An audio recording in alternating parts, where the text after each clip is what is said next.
नमस्कार, मैं जितेंद्र चतुर्वेदी। आपसे आग्रह रहेगा कि अगर मतांतर से नहीं जुड़े हैं तो जुड़िए, वीडियो को लाइक करिए और साझा करना मत भूलिए। तीसरे चरण में 93 सीटों पर चुनाव होना है, वो 11 राज्यों में फैली हुई है। लेकिन अभी हम लोग जो बात करेंगे वो 3 राज्यों पर विशेष तौर से करेंगे, जिसमें एक बिहार है, दूसरा उत्तर प्रदेश है और तीसरा महाराष्ट्र है। अब आपके ख्याल में आएगा कि पश्चिम बंगाल आपने क्यों नहीं जोड़ा, फिर आपके मन में एक सवाल उठेगा कि असम क्यों नहीं जोड़ा। दरअसल इन दोनों राज्यों को इसलिए शामिल नहीं कर रहे हैं क्योंकि यहां पर भाजपा के लिए कोई ज्यादा कठिनाई नजर नहीं आ रही है, वो चाहे पश्चिम बंगाल की बात हो और चाहे असम की। हाँ, पश्चिम बंगाल को लेकर तमाम बातें बताई जा रही हैं, लेकिन वहां पर यह साफ दिखाई दे रहा है कि भाजपा बढ़त बनाए हुए है अपने 2019 के आंकड़े से। तो इसलिए वहां जाने की बजाय जहां समस्या है दरअसल उस पर बात करते हैं। फिर आपके मन में एक प्रश्न उठेगा कि बिहार में क्या दिक्कत है, और तुर्रा उसमें आप उत्तर प्रदेश को भी गिन लिए कैसे। तो इसे थोड़ा समझते हैं। और महाराष्ट्र जहां पर सबसे ज्यादा तोड़फोड़ हुई है, उस महाराष्ट्र में क्या स्थिति होने जा रही है, इस पर भी हम लोग थोड़ा नजर दौड़ाएंगे। लेकिन बात शुरू करेंगे बिहार से। बिहार जो है वो बड़ा हॉट केक बना हुआ है और उसकी 2 वजह रही है। पहला तो ये कि 2022 में नरेंद्र मोदी की अगुवाई वाली भाजपा को हटाने का जो पहला प्रयोग शुरू हुआ था वो उसी बिहार से शुरू हुआ था। फिर वो बिहार ही उस गठबंधन का अगुवा बना जो 2024 में भाजपा की अगुवाई वाले गठबंधन के सामने खड़ा है। लेकिन मामला कहां पलट गया कि जब उस सबके सूत्रधार जो है नीतीश कुमार, वो चले आए एनडीए के साथ। लेकिन क्या एनडीए के साथ आ जाने महज भर से बिहार में भाजपा गठबंधन की स्थिति बड़ी बेहतर हो गई है? यह बड़ा सवाल है। और दरअसल जब इस सवाल पर हम बात करते हैं तो 2-3 फैक्टर को देखना बड़ा जरूरी है। आप सहमत हो सकते हैं, असहमत हो सकते हैं, वो एक अलग मसला है। लेकिन 2-3 चीजें हैं जो ये बताती हैं कि बिहार में एनडीए के राह में ये कांटे हैं। और जब बात कांटे की कर रहा हूं तो दरअसल उन सीटों पर कोई किंतु परंतु नहीं है जिन पर भाजपा लड़ रही है, यानी वो 17 सीटें। लेकिन जिस पर गठबंधन लड़ रहा है, आज भी सवाल वही है जो पहले था, यानी जब नीतीश कुमार एनडीए का हिस्सा नहीं थे तब भी यह सवाल था और आज भी यह सवाल है। तब यह सवाल इसलिए था कि भाई नीतीश कुमार चले गए हैं, अब जो नया गठबंधन है वो गठबंधन क्या उस तरह का नतीजा दे पाएगा। अब नीतीश कुमार आ गए हैं तब यह सवाल क्यों उठ रहा है, दरअसल उस पर बात करते हैं। जो स्थिति चिराग पासवान की है आज, अब जब स्थिति की बात कर रहा हूं तो पार्टी के टूट फूट की, उसके पीछे कौन जिम्मेदार है? कहा जाता है कि साहब ये सब जो किया धरा है वो जदयू का है। क्यों किया जदयू ने? क्योंकि जदयू ये मानता है कि 2020 में जो जदयू की दुर्गति हुई, उस दुर्गति का कारण जो है वो चिराग पासवान है।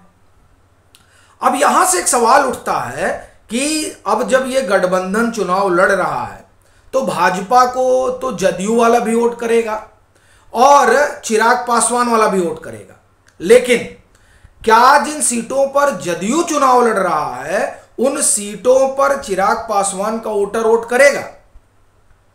पहला सवाल। दूसरा सवाल, क्या जिन सीटों पर लोक जनशक्ति पार्टी यानी चिराग पासवान जिस खेमे का अगुआ है, वो जिन सीटों पर लड़ रहे हैं, क्या उस पर जदयू का वोटर वोट करेगा?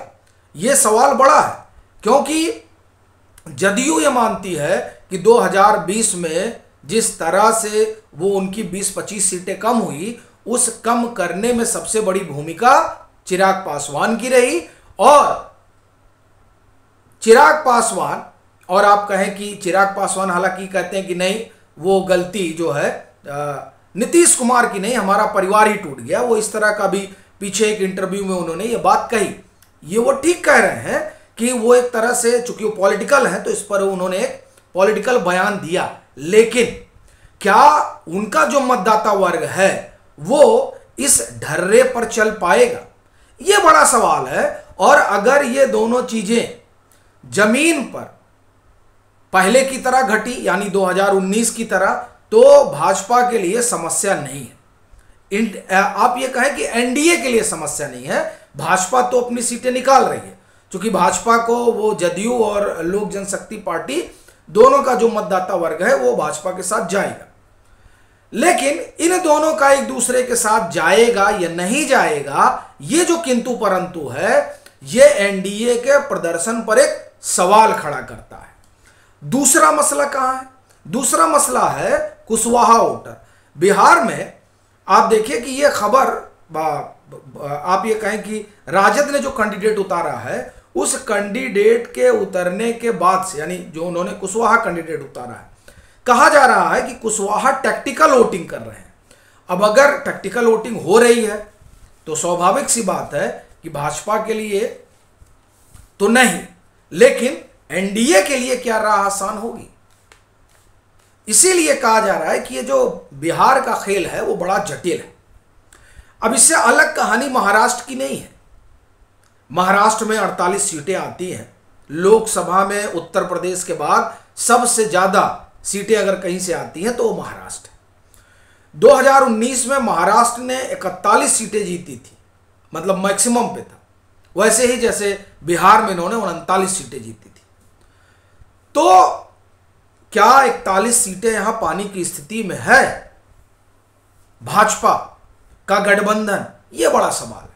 यहां भी भाजपा जितनी सीटों पर लड़ रही है उसमें यह माना जा रहा है कि वो सीटें भाजपा ले जाएगी। क्यों? कई कारण हैं। पहली चीज तो 2019 में ये लोग शिवसेना के साथ लड़े थे। अब वो जो धनुष बाण है वो एकनाथ शिंदे के पास चला गया सिंबल। उस सिंबल को लेके एक बड़े वर्ग में जो गांव में है, वो जाहिर सी बात है वो कंफ्यूज होगा कि अरे हम तो पहले ये इसको दें कि उनको दें, लेकिन भाजपा को देने में उनको कोई कंफ्यूजन नहीं होगा जिन 30 सीटों पर भाजपा है। क्योंकि जो शिवसेना का वोटर है वो दरअसल हिंदुत्व वाला वोटर है, तो स्वाभाविक सी बात है कि उसको भाजपा के साथ जाने में संकट नहीं होगा। लेकिन जब जहां मुकाबला आप ये कहें कि एकनाथ शिंदे और उद्धव ठाकरे की पार्टी के बीच होगा, जहां मुकाबला एनसीपी और पवार के बीच होगा, क्योंकि देखिए एनसीपी का तो वोटर वैसे भी भाजपा का कोई वोटर रहा नहीं है, तो इसलिए वहां पर कोई ज्यादा तो मुझे नहीं लगता कि गुड़ा भाग होने जा रहा है। लेकिन किंतु और परंतु जो 41 सीटें भाजपा ने हासिल की थी, वो जाहिर सी बात है कि इस समय मुमकिन नहीं है। ऐसा लगता है कि इस तरीके की चीजें हैं, क्योंकि आप 2017 का चुनाव देखिए उत्तर प्रदेश का, एग्जैक्ट यही हुआ था। उत्तर प्रदेश में भी समाजवादी परिवार के भीतर झगड़ा हुआ था, और उस झगड़े का ये हुआ कि उनका वोटर बैठ गया और सारा जो है वो भाजपा की झोली में चला गया। अब यहां महाराष्ट्र में एक ही स्थिति हो सकती है, या तो जो आप एक तरह से कहें कि सारी सीटें हैं 30 की 30, क्योंकि 30 में भाजपा लड़ रही है तो सारी सीटें भाजपा को दे देंगे, बाकी वो 30 की 30, बाकी जहां पर परिवार वाली लड़ाई है वहां गड्ढमड चलता रहेगा। और यहां हो सकता है कि एकनाथ शिंदे कुछ निकाल लें, कुछ उद्धव ठाकरे की पार्टी निकाल ले, कुछ अजीत पवार निकाल लें, और कुछ शरद पवार का अपना जो टूटा फूटा गठजोड़ है वो निकाल ले। यही स्थिति बनेगी। इसके इतर महाराष्ट्र में कुछ होने नहीं जा रहा। ये जरूर है कि अगर पुराना वाला महाविकास अघाड़ी लड़ता चुनाव तो स्वाभाविक तौर पर भाजपा के लिए नुकसान ज्यादा होता, लेकिन अभी जो परिस्थिति है उसमें भाजपा को फायदा ज्यादा हो रहा है। तो ये थोड़ा महाराष्ट्र का अपना घालमेल है।